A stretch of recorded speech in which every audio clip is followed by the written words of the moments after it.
and welcome to the Sacral Circle, where we are healing sexual trauma collectively and lovingly.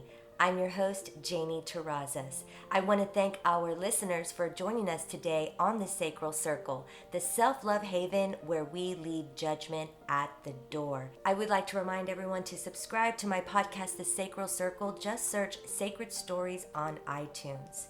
So today I am going to be flying solo. I wanted to share a chapter from a book that is very powerful. I highly recommend it for anyone who has ever faced any kind of trauma. It's called Waking the Tiger, Healing Trauma. And it is written by Peter A. Levine with Anne Frederick. The subtitle is perfect. It says, The Innate Capacity to Transform Overwhelming Experiences. And this book offers a lot of different exercises to help us go through our self-healing. Not only does it do a phenomenal job of helping us understand what exactly is happening to our brain, our body, the mind, our thoughts, the felt senses. It really helps us understand our physiology and psychology and how memory is stored in the body. And this is why it's so important to holistically address trauma. Mental, emotional, physical, and spiritual wounds must be addressed. And it's important for us to identify and understand what those are, especially if we want to take back autonomy and sovereignty of our mind, body, heart, and soul. We all deserve to love and be loved. We all deserve to feel safe, and we all deserve to thrive in life. The people that have been on this program are not just survivors, they're thrivers. That is the one thing that, is a common denominator amongst all of these individuals that have been kind enough to share their stories with us here on the Sacral Circle. And that is that they are thriving in life. And we all deserve to do that. And it takes some work and some effort, especially if we've dealt with some difficult circumstances in our lives. But it's important for us to love ourselves enough to get the help that we need. A lot of this work is going to be done, on your own, but you cannot do it alone. You need support outside of yourself. Listening to this podcast and going, on YouTube and finding resources, reading books, all of this stuff is going to help, but it really is crucial to have an individual outside of yourself that could also be there for you. Ideally, it would be a professional, so that, you're handling your trauma properly. This is chapter 10, the core of the traumatic reaction. And what I love is that he offers exercises in this book, which I will cover here. And you can always play this back. I do want to make note that he refers to the human body and the human as an organism. And here we begin with chapter 10, the core of the traumatic reaction. Arousal, what goes up must come down. When we perceive danger or sense that we are threatened, we become aroused. Arousal is the activity that energizes our survival responses. Imagine you are standing at the edge of a steep cliff. As you look down, observe the jagged rocks below. Now notice what you are experiencing in your body. In this situation, most people will become aroused in some way. Many of us will experience a rush of energy, which may be felt as a flash of heat or an increased heart rate. You may notice a tightening of throat and anal sphincter muscles. Others may feel exhilarated by the close proximity to danger and find it challenging.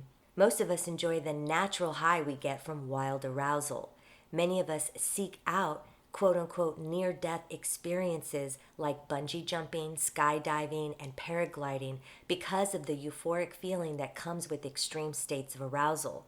I have worked and talked with numerous war veterans who lament the fact that they have not felt fully alive since they were in the heat of the battle. Human beings long to be challenged by life, and we need the arousal that energizes us to meet and overcome these challenges. Deep satisfaction is one of the fruits of a completed arousal cycle. The cycle looks like this. We are challenged or threatened, then aroused. The arousal peaks as we mobilize to face the challenge or threat. Then the arousal is actively brought down, leaving us relaxed, and satisfied. Traumatized people have a deep distrust of the arousal cycle, usually for good reason. This is because to a trauma victim, arousal has become coupled with the overwhelming experience of being immobilized by fear. Because of this fear, the traumatized person will prevent or avoid completion of the arousal cycle and remain stuck in a cycle of fear. The key for trauma victims is becoming reacquainted with the simple natural law.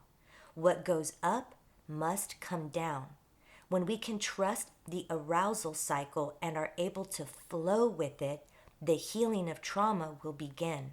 Following are some of the most common signs of arousal: physical, which is an increase in heart rate, difficulty breathing, rapid, shallow, panting, etc., cold sweats, tingling muscular tension. And then you have mental arousal, increase in thoughts, mind racing, and worrying. If we allow ourselves to acknowledge these thoughts and sensations using the felt sense and let them have their natural flow, they will peak, then begin to diminish and resolve.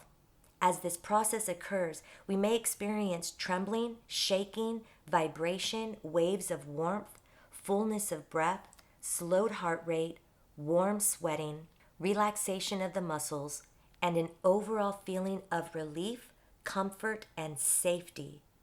Trauma is trauma, no matter what caused it. Trauma occurs when an event creates an unresolved impact on an organism. Resolution is accomplished through working with this unresolved impact through the felt sense. Reliving the event in itself may seem valuable, but too often it is not.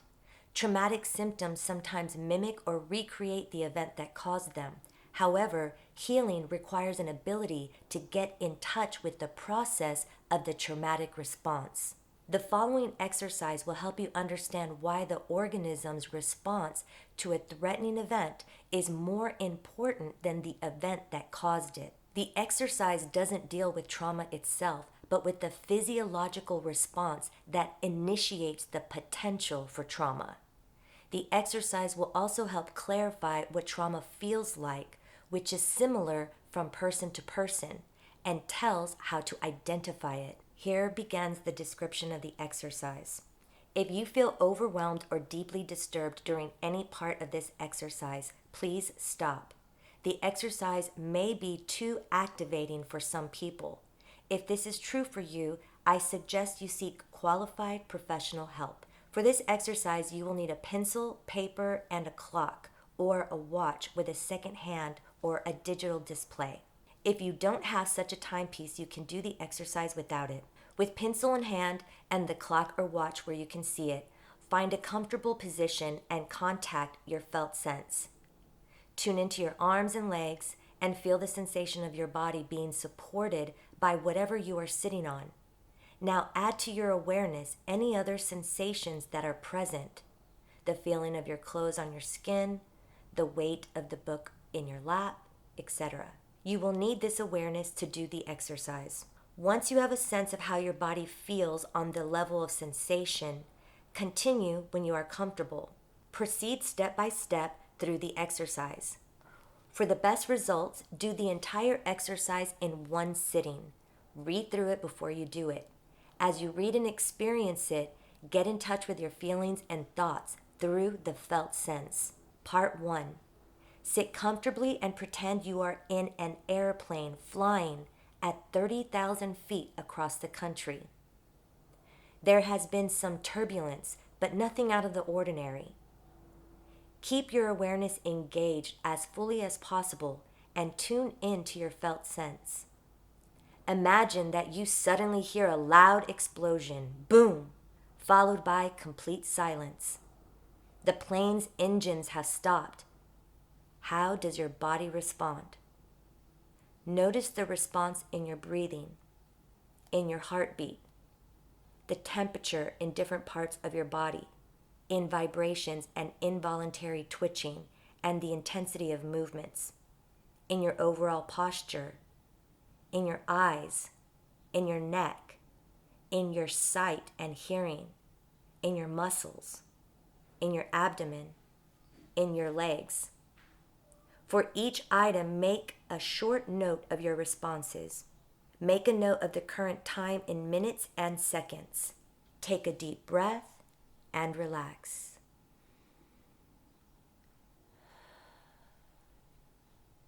Let your body return to the level of comfort you experienced before you started the exercise.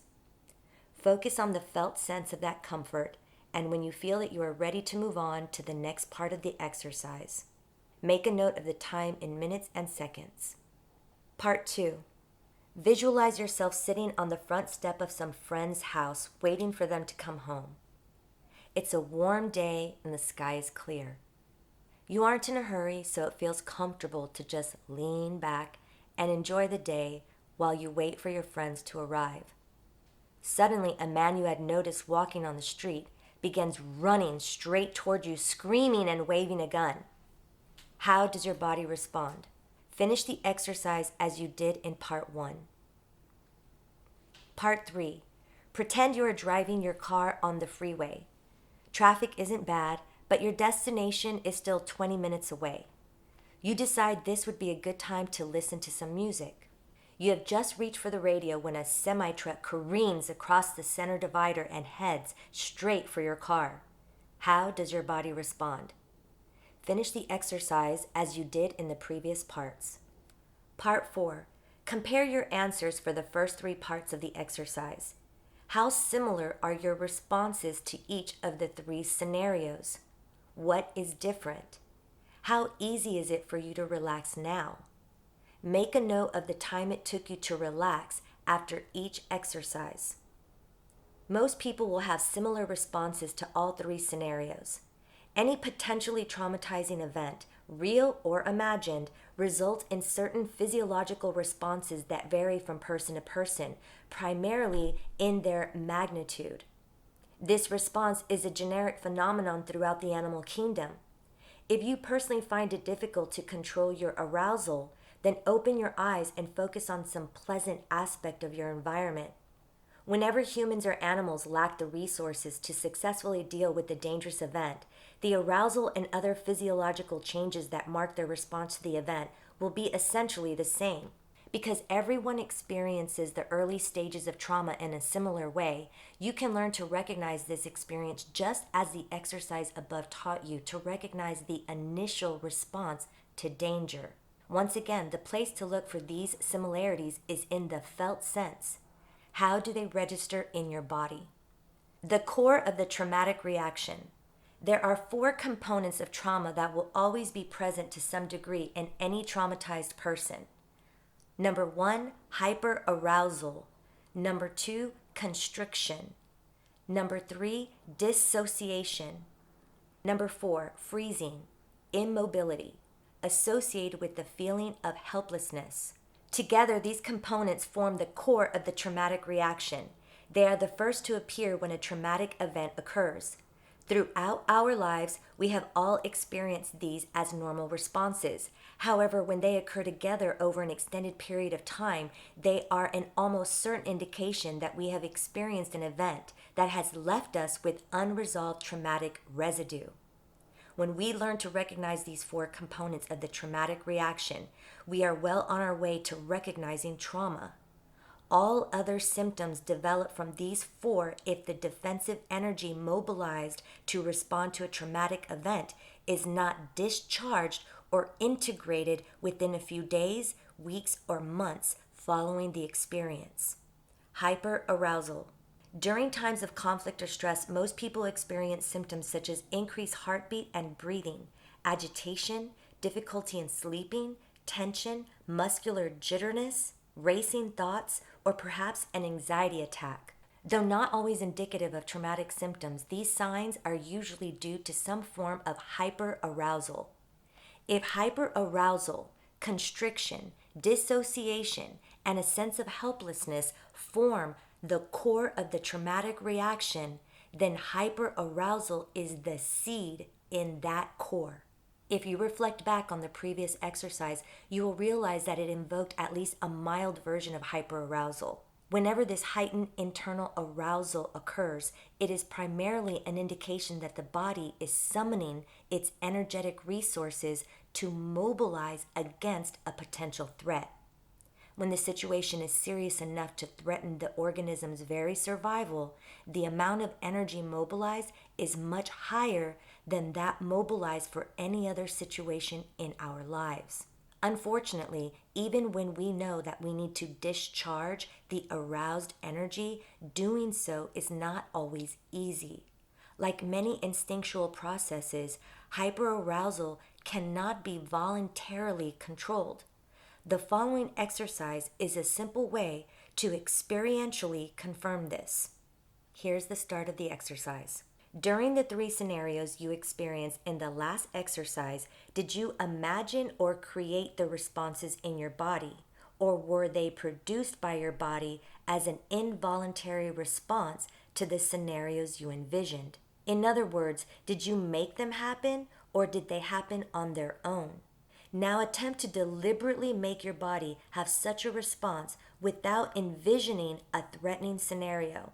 Use a direct approach and see if you can make your body produce responses similar to those you experienced in the 3 scenarios. In your eyes, in your posture, in your muscles, in your level of arousal. Now try all the parts of the experience together at the same time. When you compare your experience in this exercise to your experience in the earlier one, how is it similar and how is it different? When attempting the exercise above, most people can duplicate the physical posture, the muscle contractions, and the movements that accompany hyperarousal to some degree, though generally not with the same level of coordination and synchronicity that accompanies the real thing. Heightened internal arousal is much more likely to happen if you do all the parts of the physical response at once rather than one at a time. Even doing them one at a time is more effective than saying, nervous system, become hyper aroused. The vast majority of people will not be able to mobilize the same level of arousal using this kind of direct, deliberate approach. It just doesn't work. Hyperarousal is the nervous system's response to threat, whether that threat is internal, external, real, or imagined.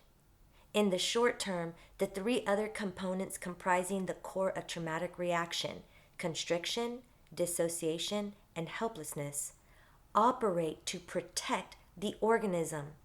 These natural functions protect us from the external threat that initiated the aroused response, as well as from the internal threat that develops when the aroused energy is not used for active defense. Trauma symptoms begin to develop as short-term solutions to the dilemma of undischarged energy. When they do develop, the constellation of symptoms is organized around a dominant theme. Not surprisingly, these themes are constriction, dissociation, and helplessness. Constriction. Refer to your notes for the first exercise in this chapter. How many of the body responses indicate some form of constriction, tension, or tightening? In terms of the body, constriction is a system-wide phenomenon. It dominates our earliest experience of threat, essentially affecting every function and part of the body. When we respond to a life-threatening situation, hyperarousal is initially accompanied by constriction in our bodies and perceptions. The nervous system acts to ensure that all our efforts can be focused on the threat in a maximally optimal way. Constriction alters a person's breathing, muscle tone, and posture. Blood vessels in the skin, extremities, and viscera constrict so that more blood is available to the muscles, which are tensed and prepared to take defensive action. Perceptual awareness of the environment also constricts so that our full attention is directed toward the threat. This is a form of hypervigilance. Hikers who suddenly see a rattlesnake coiled up on the path in front of them will not hear the babbling brook or the birds calling from the trees. They will not notice the delicate wild flowers or the intricate pattern of the lichens on a rock, nor will they be concerned about what to eat for lunch or whether they are getting too much sun. At that moment, their attention will be focused completely on the snake. We have all heard stories of people who are able to accomplish extraordinary feats of courage and strength during times of threat.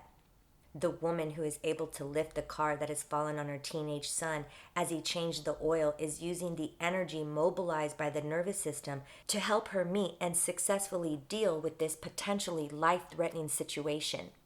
Hyperarousal and constriction cooperate in enabling her to accomplish a task she could never successfully execute under normal conditions. If she were to become overwhelmed and remain inactive in the hyperaroused and constricted state, some of that unresolved energy would be channeled into continued hyperarousal. The rest would be used to maintain constriction and a myriad of similarly organized but more complex traumatic symptoms. For example, chronic hypervigilance, anxiety or panic attacks, or intrusive imagery like flashbacks, terrifying visualizations. When constriction fails to sufficiently focus the organism's energy to defend itself, the nervous system evokes other mechanisms such as freezing and dissociation to contain the hyperarousal. Constriction, dissociation, and freezing form the full battery of responses that the nervous system uses to deal with the scenario in which we must defend ourselves but cannot. Dissociation. I'm not afraid of dying, I just don't want to be there when it happens. A quote by Woody Allen. In this characteristic one-liner, Woody Allen quips a fairly accurate description of the role played by dissociation. It protects us first from the impact of escalating arousal. If a life-threatening event continues, dissociation protects us from the pain of death. In his personal diary, the explorer David Livingstone graphically recorded this encounter with a lion on the plains of Africa. I heard a shout. Startled and looking half around, I saw the lion just in the act of springing upon me. I was upon a little height. He caught my shoulder as he sprang, and we both came to the ground below together.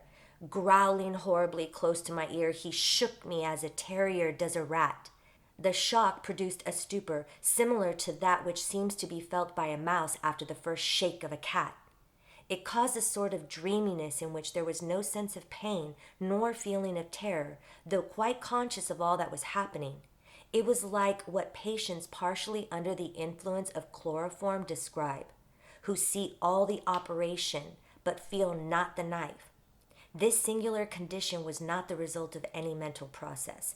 The shake annihilated fear and allowed no sense of horror in looking round at the beast.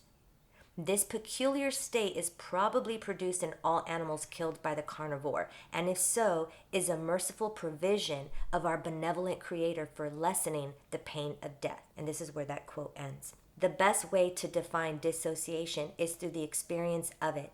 In its mildest forms, it manifests as a kind of spaciness. At the other end of the spectrum, it can develop into so-called multiple personality syndrome. Because dissociation is a breakdown in the continuity of a person's felt sense, it almost always includes distortions of time and perception.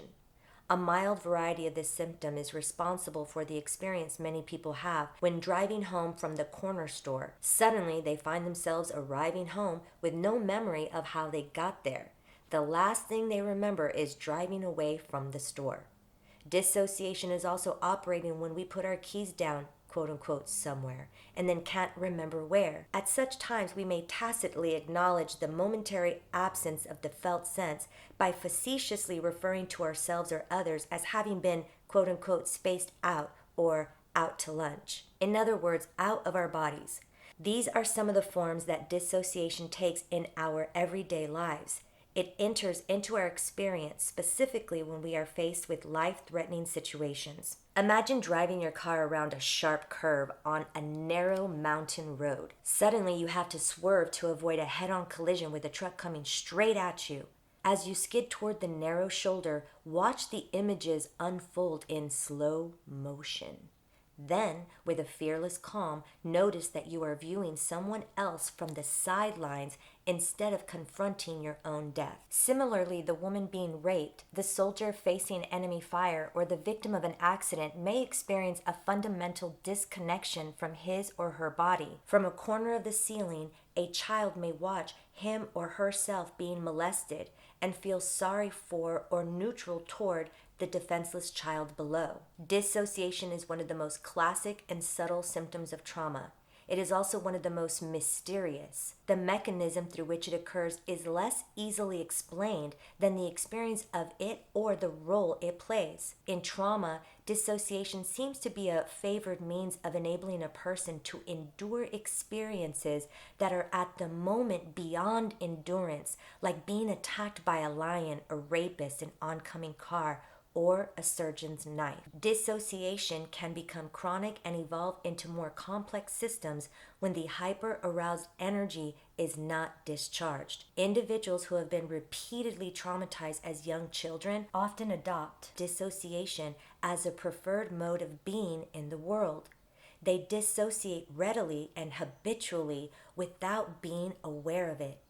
Even individuals who do not dissociate habitually will dissociate when they become aroused or when they begin to access uncomfortable traumatic images or sensations. In either case, dissociation serves a valuable role in helping to keep the undischarged energy of hyperarousal disconnected from the fullness of our experience. At the same time, dissociation interrupts the continuity of the felt sense, and in doing so, prevents traumatized people from working effectively on resolving their traumatic symptoms. The point here is not to eliminate dissociation, but to increase one's awareness of it. That part right there is huge. This is me speaking right now. That is what mindfulness is really all about. It is becoming very aware, hyper aware of your thoughts, your words, your actions, your felt senses. It's really understanding the interior self and how that's impacting you, each time, you're getting triggered, you're going deeper into what is this really all about, and you're able to help yourself through that. A lot of this is learning how to work with your inner dialogue, your self-talk. As a mindfulness coach, that's something that I work with my clients on, and it is our saving grace. It's understanding the two voices within and the sensations that are coming through based on experiences we've had in the past and how that is impacting us in the present. So here's another exercise. To get a sense of how dissociation feels, sit comfortably in a chair and imagine that you are lying on a raft that is floating on a lake. Feel yourself floating, then allow yourself to gently float out of your body. Float up to the sky like a slowly rising balloon, and watch yourself sitting down there below. What is the experience like? What happens when you try to sense your body? Move between your body and the floating feeling a few more times to get a sense of how dissociation feels. While some people find this exercise simple to do, others will find it very difficult. As we mentioned earlier, trauma symptoms can be organized around constriction or dissociation. Not surprisingly, people who favor the dissociative symptoms find dissociative exercises easier to do than people who favor constriction. If you found the floating exercise difficult, try the one that follows. It may be easier for you. Sit comfortably in a chair that supports your body. Begin the exercise by thinking of a place where you would really like to take a vacation. A long, leisurely, expense-paid vacation. It's going to be a great vacation, so be sure to mentally review your geography carefully so that you pick the best spot. Now fantasize to your heart's content. Have fun. Enjoy. Just before you are ready to come back, answer this question. Where are you? Chances are you chose your favorite vacation spot. You're not likely to say that you are in your body. When you are not in your body, you are dissociated. Congratulations. Do the exercise again to reinforce your ability to recognize dissociation when it happens. Remember, the point of these exercises is not to prevent dissociation from happening.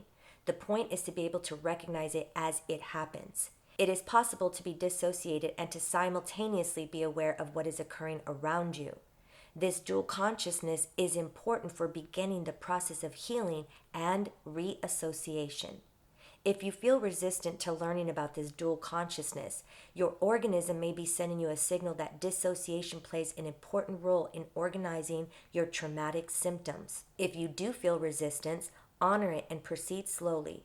Remind yourself from time to time that dual consciousness is possible and occasionally attempt it. Dissociation, as it is presented here, occurs in a variety of ways, each having a common fundamental disconnection between either the person and the body, a part of the body, or a part of the experience. It may occur as a split between 1. The consciousness and the body, 2. One part of the body, such as the head or the limbs, and the rest of the body, 3. The self and the emotions, thoughts, or sensations, 4. The self and the memory of part or all of the event. The way dissociation occurs will influence the way that more complex symptoms develop. In addition, there seems to be evidence that the use of dissociation as a response to trauma is influenced by both genetics and personality structure. Spaciness and forgetfulness are among the more obvious symptoms that evolve from dissociation. However, there are other symptoms that are less easily recognized as originating from it. Among these are the following: denial. Denial is probably a lower level energy form of dissociation. The disconnection is between the person and the memory of or feelings about a particular event or series of events. We may deny that an event occurred, or we may act as though it were unimportant. For instance, when someone we love dies or when we are injured or violated, we may act as though nothing has happened because the emotions that come with truly acknowledging the situation are too painful. Then suddenly, we may be consumed with intense emotion. Denial gives way to fear, anger, sorrow, or shame, as the feelings once again integrate and the energy that has been bound up in the denial is released. However, when the bound up energy is too great and the feelings too painful, denial can become chronic, a quote unquote set in stone insistence that an event never happened. Physical ailments are often the result of partial or compartmentalized dissociation, where one part of the body is out of touch with the other parts. A disconnection between the head and the rest of the body can produce headaches. PMS can be the result of a disconnection between organs in the pelvic region and the rest of the body. Similarly, gastrointestinal symptoms, for example, irritable bowel syndrome, recurring back problems, and chronic pain can result from partial dissociation compounded by constriction. Helplessness. Helplessness is closely related to the primitive universal biological response to overwhelming threat, the freezing response. If hyperarousal is the nervous system's accelerator, a sense of overwhelming helplessness is its brake. Those who have read Watership Down may remember the way the rabbits froze when they saw headlights coming at them in the dark.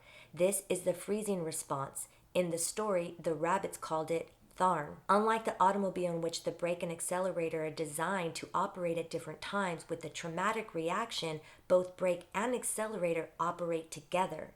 Since the nervous system only recognizes that the threat has passed when the mobilized energy has been discharged, it will keep mobilizing energy indefinitely until the discharge happens.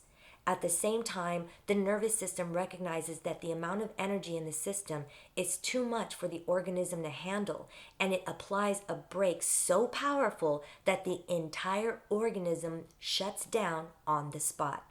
With the organism completely immobilized, the tremendous energy in the nervous system is held in check. The helplessness that is experienced at such times is not the ordinary sense of helplessness that can affect anyone from time to time. The sense of being completely immobilized and helpless is not a perception, belief, or a trick of the imagination. It is real. The body cannot move.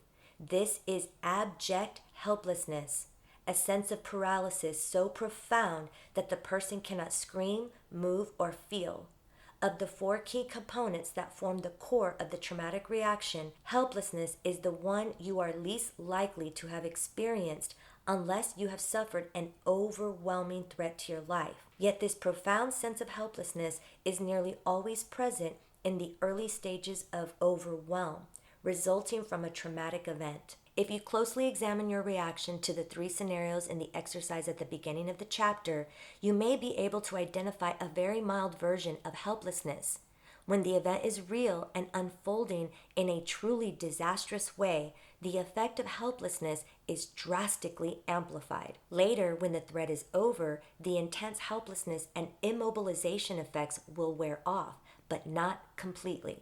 When we are traumatized, an echo of this feeling of being frozen remains with us. Like hyperarousal and constriction, helplessness is an overt reflection of the physiological processes happening in the body. When our nervous systems shift into an aroused state in response to danger and we cannot defend ourselves or flee, the next strategy the nervous system employs is immobilization.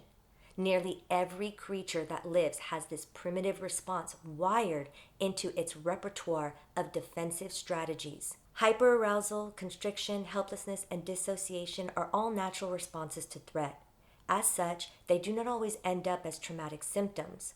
Only when they are habitual and chronic do symptoms develop. As these stress reactions remain in place, they form the groundwork and fuel for the development of subsequent symptoms. Within months, these symptoms at the core of the traumatic reaction will begin to incorporate mental and psychological characteristics into their dynamics until eventually they reach into every corner of the trauma sufferer's life. In short, with trauma, the stakes are high. Ideally, the exercises in this chapter, combined with other experiences you have had, will help you identify how these reactions feel. As they become chronic, hyperarousal, constriction, helplessness, and dissociation together produce an anxiety so intense it can become unbearable. Eventually, the symptoms can coalesce into traumatic anxiety, a state that pervades the trauma sufferer's every waking and sleeping moment. The symptoms that comprise the core of the traumatic reaction are the surest way to know that trauma has occurred if you can recognize how they feel. As the constellation of symptoms grows increasingly complex, some combination of these 4 components of the core of the traumatic reaction will always be present. When you can recognize them, these components will help you distinguish between symptoms that are due to trauma and those that are not. I hope that you benefited from that information as much as I did. I can relate to the hyperarousal, constriction, and dissociation and freezing. Like, I could relate to all of those. And when I started to understand how and when they were showing up and why, it really started to help liberate myself. And it is a daily practice that you will work on, and eventually it becomes second nature. Being able to decipher between those 2 voices within and the sensations of the body is part of self-care. It's part of how we know ourselves and love ourselves. So again, the name of the book is Waking the Tiger, Healing Trauma. I want to thank Peter A. Levine and Anne Frederick for taking the time to put this amazing, insightful book together. And I can't stress enough how important it is for us to do the work and understand how our minds and bodies are functioning. And it's important for us to do that so we can also restore our spirits. I want to thank our beautiful listeners for tuning in today. Be sure to subscribe to the Sacred Stories podcast on iTunes, where you'll find other impactful, inspiring shows. Connect with me via social media. Just search at The Sacral Circle. Your shares and likes are greatly appreciated because they help spread the love. Visit my website at janieterrazas.com. As we say goodbye, always remember to know your worth and continue to love and value yourself wholeheartedly. Peace be in you.